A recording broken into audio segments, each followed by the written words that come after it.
Hello there and welcome. My name is Beowulf, and welcome to my lair.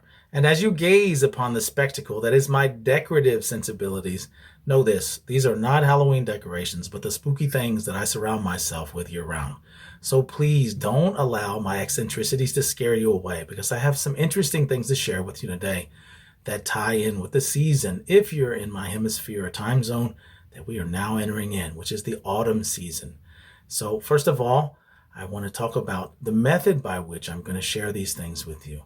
Most of the time, when we come to Purple Ocean and Purple Garden, we associate oracle reading with mainly the tarot, and some readers do also read the method that I use, but I specialize in runes. And I'm going to take you a little deeper today, even than that. I'm going to share with you three particular runes from the Anglo-Frisian rune row, or the Anglo-Saxon rune row. And this is something you almost hear nothing about.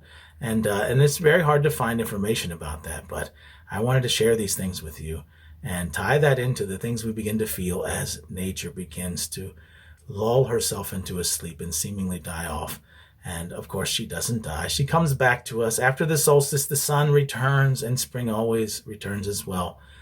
And I also want to give a shout out to the artist. Today I'm going to be sharing images from the Taryn Martin rune deck from Wolfden Designs. I feel like it's very important that we always give the artists credit for their work, because it's tough work being an artist, and sometimes they're very underappreciated.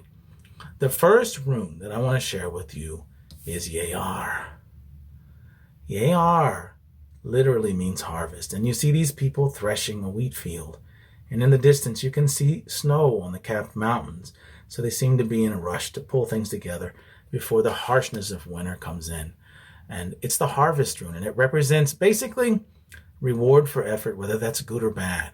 So if this one comes up in a spread, it can call into the light reward for effort, good or bad. The seeds you've planted, the things that you've laid into the ground, and the harvest that's going to come from that. Sometimes it can be negative.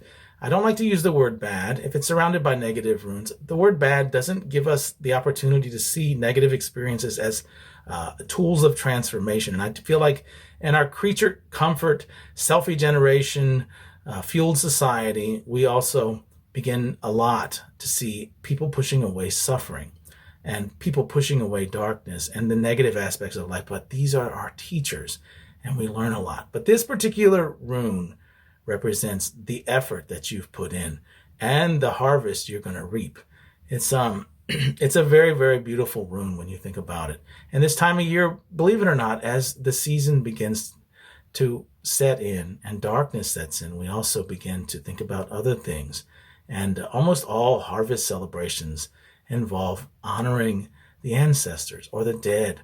And of course, we mock that at Halloween, and we think about that by nature, and we also examine our own lives. And this is what brings me to the next rune, and it's AR, which sounds very similar, but you see these people screaming at the sky and in the casket right there. And it seems really negative, and many people see AR as a negative symbol, but I actually don't. I feel like, too, as we begin to examine our life, which we naturally do this time of year, I feel like most of us are attuned, even though we don't live in an agrarian society, to a circadian clock with the cycles of the sun, as well as to the cycles of nature. And it's natural to us to begin to slow down and think about our own mortality. And you see all of these various ways that's expressed, like Sober October. And you know, it rhymes and it sounds good, but in all honesty, you'll find as we meditate on those who've passed before us, we begin to self-examine our own lives and and we can look at this death rune that is AR as a way of seeing things that need to be pruned from our lives. It doesn't have to be a negative experience. If we resist it, it becomes negative.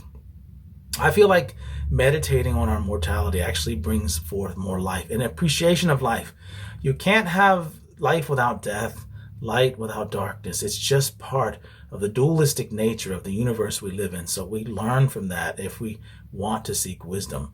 So AR teaches us a lot. And, you know, this time of year, naturally, you begin to examine your own life. So I encourage you to actually, as the darkness sets in, many people become depressed, to not look at those darker aspects of life in a negative way or allow it to bring you to a space that isn't positive.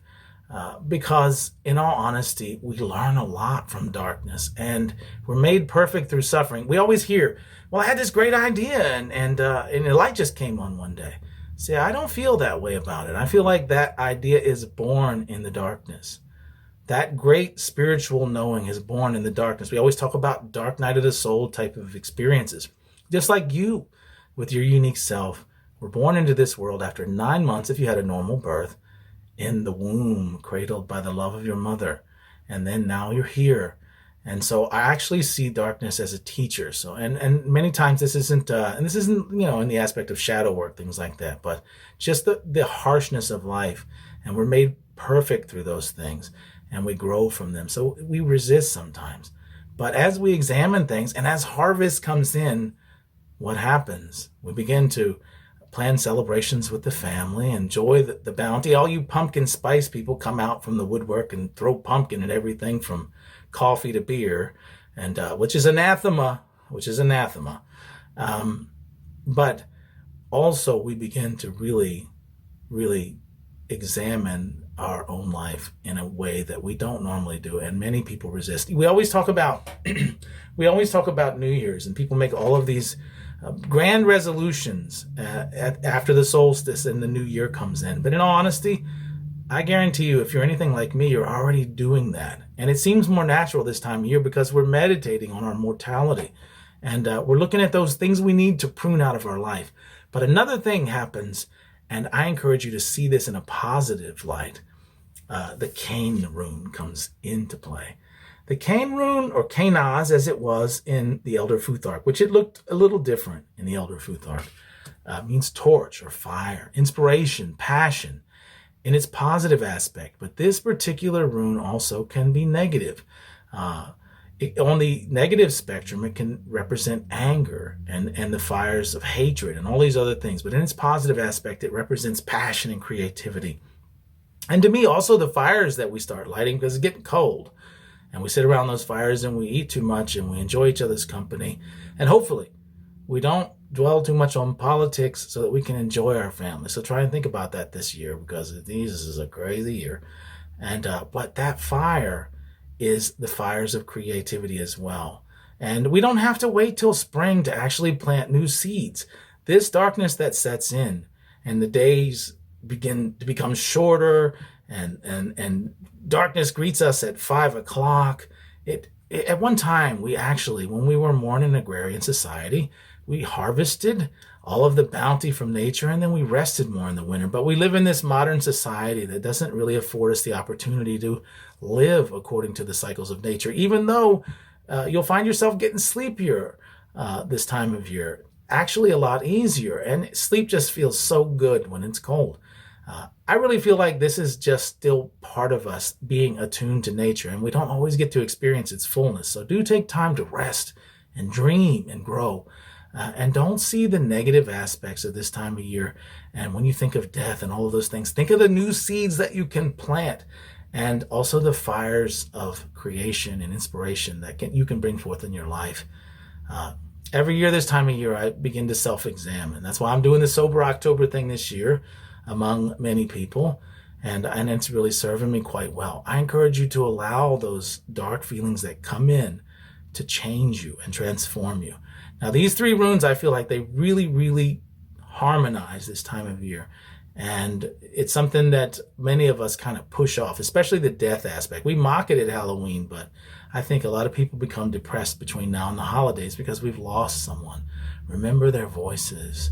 Remember the lessons that they teach. You can hear your grandmothers, your grandfathers speaking to you through the veil of mist, telling you those things that you need to change, or maybe bringing to mind the inspiration to bring beautiful fruits into your life. Plant new seeds, like Grandma could be saying, you better stop that moonshine, which actually that would be more like my mamaw. We call it mamaw. My people come from Appalachia, and from way up in the hills of Appalachia. So just allow yourself to examine your life and enjoy the rhythm of darkness, and don't resist those things in life that are negative, because I feel like these dark nights of the soul type moments bring forth beautiful fruit if we allow it. It's a painful And as nature lulls herself off to sleep, realize she's coming back and everything's going to be beautiful again in the spring. You can plant seeds any day of your life to make change. But these 3 runes really come to mind this time of year. And I hope I've shared something edifying with you. And I wish you a very happy harvest season, a happy Halloween, so when whatever you celebrate, and allow the darkness to wash over you. And remember, the greatest things are actually born in darkness, but they also come into the light and manifest. And if we don't resist that darkness, we can actually bring forth wonderful things into the light of day. I thank you very much, and I look forward to seeing you on Purple Ocean and Purple Garden. And hopefully we can connect and I can bring you a smile. And thank you.